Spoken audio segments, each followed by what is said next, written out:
A couple of hacks when it comes to passing a phone interview. Specifically, I gathered these through my own experiences, talking to people, as well as by documenting myself from various sources. The first one here would be to bring in a timer with you during that call. Why you'd want to bring a timer? Simply because if you're not very familiar with behavioral interviewing, or you're not familiar interviewing yourself, you might either go only for 30 seconds, or you might go over 5 minutes in a phone interview without even realizing you went there, because probably you feel excited.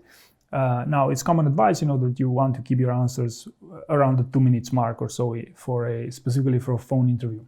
The second hack I want to talk about here is to ask the interviewer how many questions will they ask you in that job interview. Of course, not everyone will ask this, so it doesn't work in any situation. But if you feel like this is a question you would feel comfortable asking to a certain extent, yes, you should definitely ask it. Why I'm saying this would be useful for you is because if you know the number of questions, for example, if they ask you 4 questions and you have an interview scheduled for half an hour, then that 30 divided by 4, that's 7.5 minutes. So that's right where you want to be with your 2 minutes answer mark, with the follow-up questions, and with the rapport building stuff, and with the outro of the interview.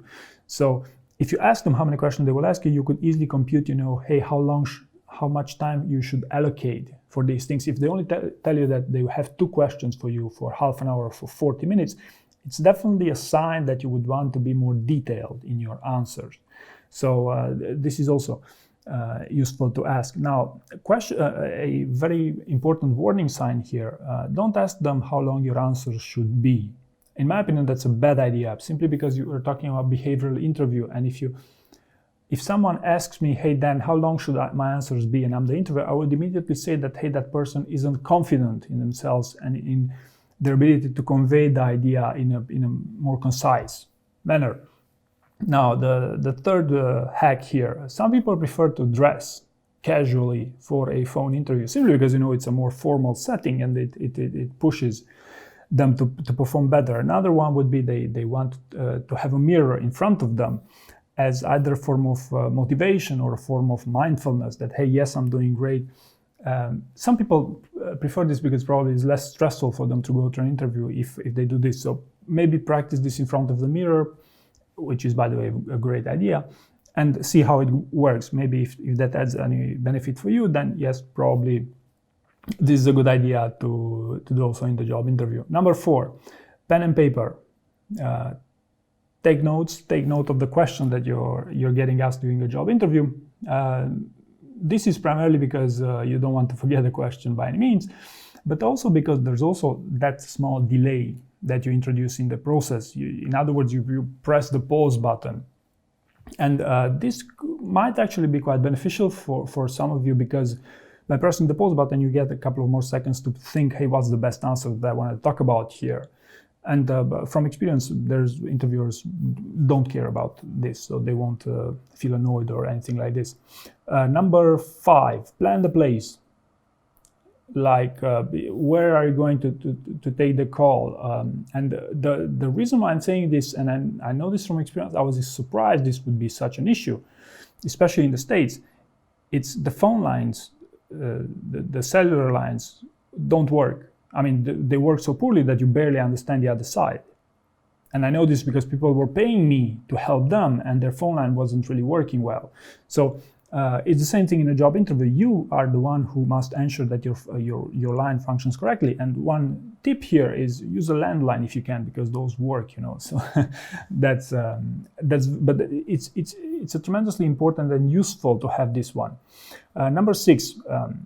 If you want to sound more engaged into an interview, don't stay like this. Like this, you're very relaxed, right? If you lean a bit forward, you will always sound more engaged. I know I look more engaged, but you will also sound more engaging for this. And I know this from these YouTube videos, but I also know this as advice in job interviews. Number 7, cheat sheets. Cheat sheets work for the vast majority of people with the condition that you don't cheat sheet every answer to every possible question. So if you prepare, 3x5 cards with some answers to, I don't know, 5 or of the more interesting stories, maybe have a couple of, maybe 2 more with some other stuff you really think it's essential to talk about, but that's it. So if you have plenty of them, the problem is that you will have a bias towards always looking into your cheat sheets no matter the question you're getting asked, simply because you cannot remember all the cheat sheets that you have prepared. And when you do that, you risk getting stuck, because if you don't find the answer in your cheat sheets, then that's where the troubles begin. But cheat sheets are something very useful. And I know people who cheated their way through the on-site interview with cheat sheets. But those are, it wasn't for a junior role, it was for a super senior role. But trust me when I tell you that guy prepared for the actual interview. The cheat sheets only complemented his stuff. And he was applying for a sales role. So there, it's cheating it's a more negotiable aspect of these things. But cheat sheets, yes, they might work with this asterisk. Number 8, your opening and your closing. So when you so here my point is that this is a formal exchange. Of course, you want to they want to feel you to make you feel good and all that stuff, but you open up the conversation. There's that exchange, that handshake, and don't just say hi. Like you could say, "Hi Mary, this is Dan. Thank you for taking time to interview with me today." So be polite. These forms of politeness. And the closing is the same thing. Bye bye. Don't just say bye bye. Say, "Thank you, Mary. It was good speaking to you, and thank you for taking the time." So be very careful about, especially in the beginning of the rapport building side, but also in the end, because you want to show polite. And no matter what anyone's telling, that is a very informal thing, it's a very formal thing. An interview is the most formal thing you could do, because that's the nature of this business. Now, number 9,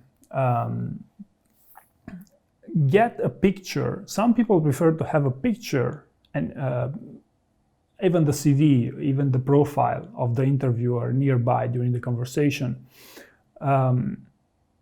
To me, this is a bit exaggerated, the thing with the picture, like, you print out the picture of the person you're interviewing with just, to have, I don't know, a certain a more special connection with them that I'm not a big fan of, but I thought I'd say it anyway because I read about it somewhere. But having information about them, what they like, what they don't, and maybe, their profile listed out, yes, this could also work. Number 11, prepare your life stories. So the minimal interview preparation is that you must prepare around 5 such stories. That tell me about yourself, your biggest success, your strength, your failure, and a story about your interpersonal skills. This is a hack in the sense that this is the minimal you could do for a job interview. If you do these things, at least you have the basics about this, about your preparation, about what you're going to talk about. Number 12, have a good night's sleep before the interview. And yes, this is a hack because the more I talk to people, the less they sleep, or the less they take care of themselves going into an interview. And the job interview is, you talk about yourself, and you want to talk about yourself in the best possible way. And you usually perform the best when you are not tired. So a good night's sleep, yes, this is also something you would want to take seriously. And last but not least, after the interview is done, after the phone interview is done, send a thank you email. You see, I don't know any company that discourages sending thank you emails. Right? So I know companies who don't like cover letters, who have a more scrappy approach when it comes to this interview. But sending a thank you email, it's quite simple. Subject: thank you, your role for the interview. I'm just going to read here from my own cheat sheet. Dear Miss or Mr. Clooney, I want to thank you for the time to interview me today. I know you are busy, so I will keep this note brief. After speaking to you, I'm confident and definitely interested in the position and would love to meet you in person for a face-to-face interview. I know that my passion, experience, and work ethic ethic will bring value to your team. I hope your interview team feels the same way. Thank you again. And you would eventually want to link your profile or your CV with the email as well. So these would be, the tips that will hopefully help you to tune up a little bit your performance during a phone interview. And thank you very much for watching.